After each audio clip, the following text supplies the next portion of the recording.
Hello guys, good morning. We are back with another video, and in this video, I'll be cooking special saucy pancit. I am inspired by Irwan Yusuf. That's why I am starting to cook a food for my wife.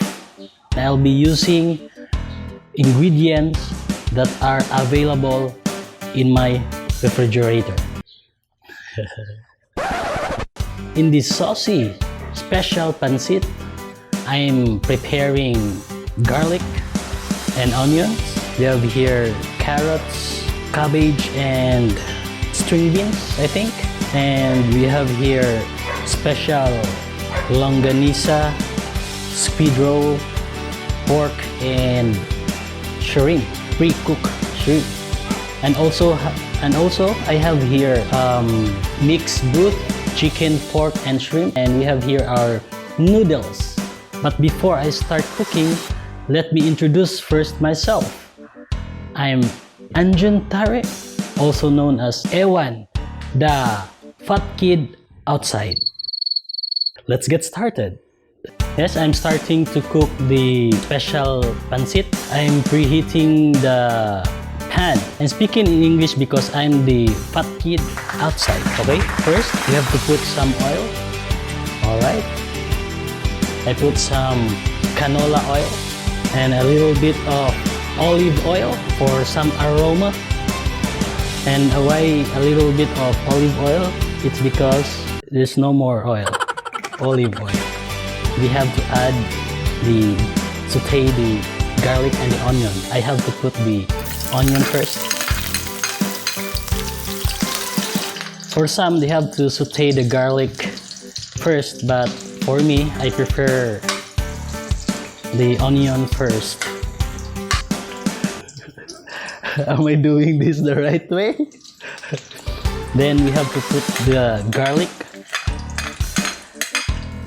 No need to overcook. I put a little bit of garlic because I have no garlic already. Then next, I have to put the pork first. Okay, so it depends on your style of cooking, but for me, I like it this way. Then I'll put some spices, black pepper. Okay, we have here black pepper. Put some black pepper. Okay, a little bit of soy sauce. Yeah, that's it.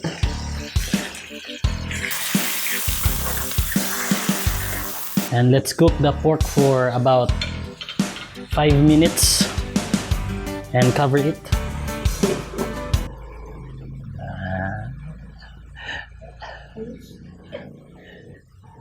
Pwede stand on tanan no.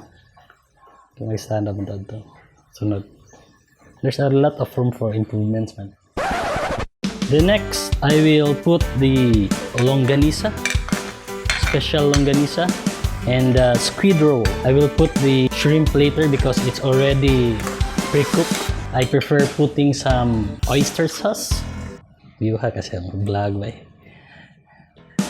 Okay, then I think the